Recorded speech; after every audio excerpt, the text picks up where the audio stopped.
Kota Bharu is located on the northern eastern part of peninsular Malaysia. Johor Bahru is on the southern tip of peninsular Malaysia. Both cities are about 700 kilometers apart. You need to cross hills, coastal roads and multiple towns to get to the other end. But can you do it with just one tank of fuel? This is what we hope to do when we join the Proton One Tank Adventure's final round. We were given 2 days, 4 stops and the 2019 Proton Saga 1.3 to get this done. And the fuel tank showed that it was empty when we were 90 kilometers away from Johor Bahru. Did we make it? Find out in this episode of Route Hunters.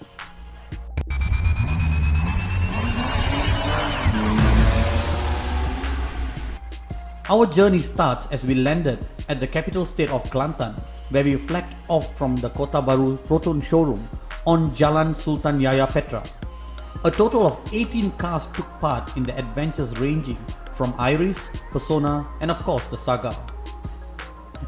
The Proton One Tank adventure had taken place 3 times this year for participants throughout Malaysia.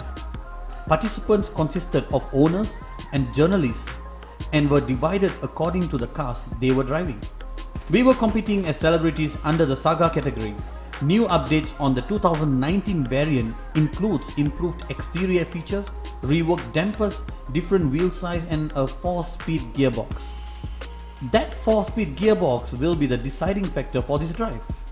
We would have to wait and see if this new update works in our favor or against us. Our tanks were brimmed full and sealed at the Jalan Raja Perempuan Zainab petrol station.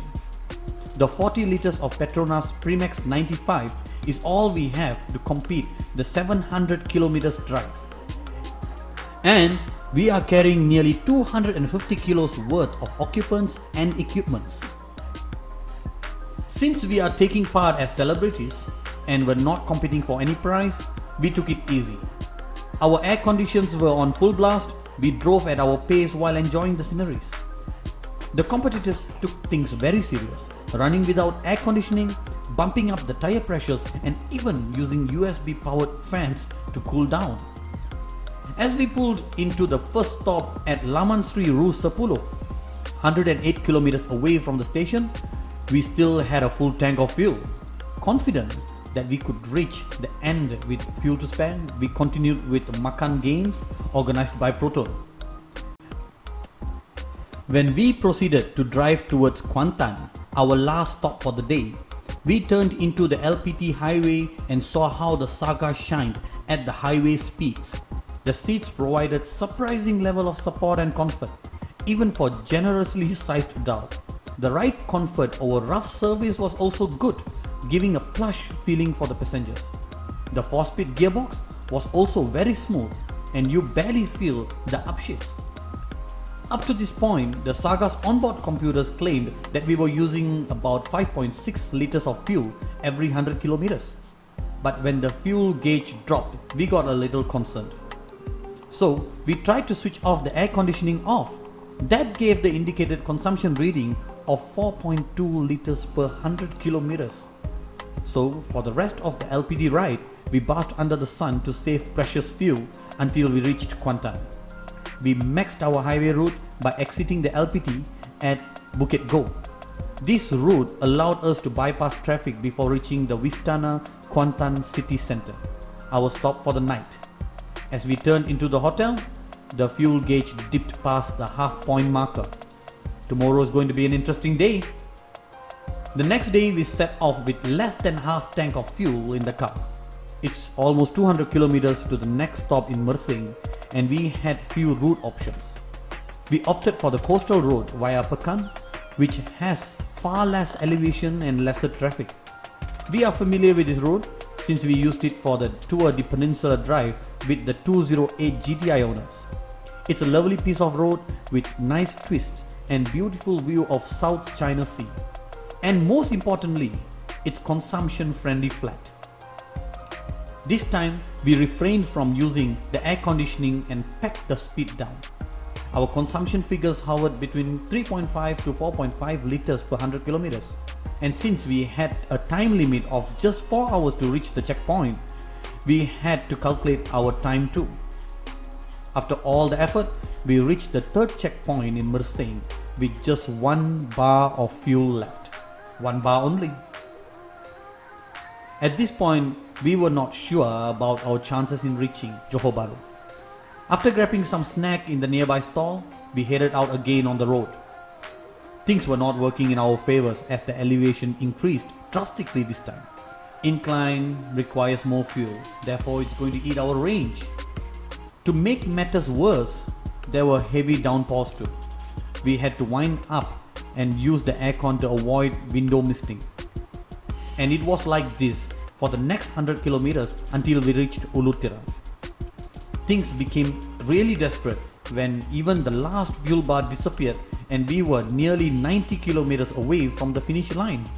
Even if we were 60 kilometers away from the finish line, we would have stood a chance. At this point, we decided to gamble a wild strategy to get to the end. By our count, we have about less than 10 liters of fuel left, which theoretically should give us the 90 kilometers we need.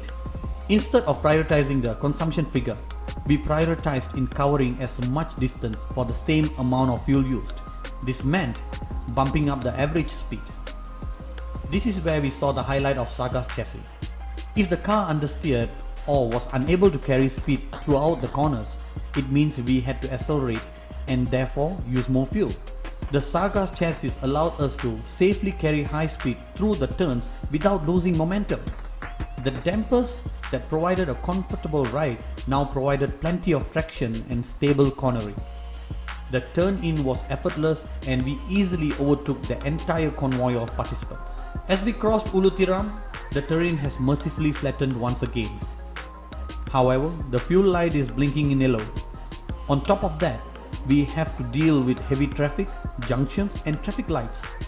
And we still have 30 kilometers to go. There have been cases in the past rounds where participants had to run out of fuel mere meters away from the end. So the prospect of stopping in JB's rush hour traffic was very real. At every stop, we were looking for a misfire, a jerk that might indicate the tank has finally run dry. But finally, at 3:40 PM, we finally rolled into the Jalan Indah Petronas station.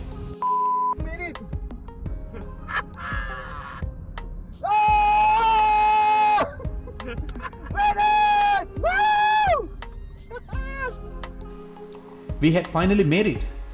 We had crossed 4 states, 700 kilometers of mixed roads across towns, hills and coastline in 16 hours, and we used just 36.947 liters of fuel for the entire journey with our Saga. That's just under 77 ringgit to cross the entire peninsula. Our fears were confirmed as there were participants who stalled just within 2 kilometers of the finishing line. The 2019 Proton Saga cost 39,800 ringgit at its highest spec, like the one we drove, yet it felt like much bigger and a pricier car to drive. The ride and handling is well ahead of the Beza. The 4-speed gearbox is amazingly smooth, and none of us had any form of body ache despite spending 16 hours in the car. Despite the fierce competition, the participants showed the one quality that outshone the Proton car themselves: unity. They were a merry bunch that celebrated everything in the competition and were supportive of each other in every activities that were stored for us. Regardless of the outcome, we all had fun, the Malaysian way. And that we think is the biggest takeaway that we got from this event. Proton may have gone through some dark times in recent years, but just like the Malaysian spirit, we bounced back. And it's apparent in this new line of Proton cars. It's also comforting to know there are truly passionate Malaysian engineering behind the success of these cars. We can wholeheartedly conclude that the Saga is an amazing piece of kit based on our time with it in this event. But is this the car to go for if you are in the market for a sub 50,000 ringgit car? Stay tuned to find out in the upcoming episode of Route Hunters, and don't forget to subscribe to the channel.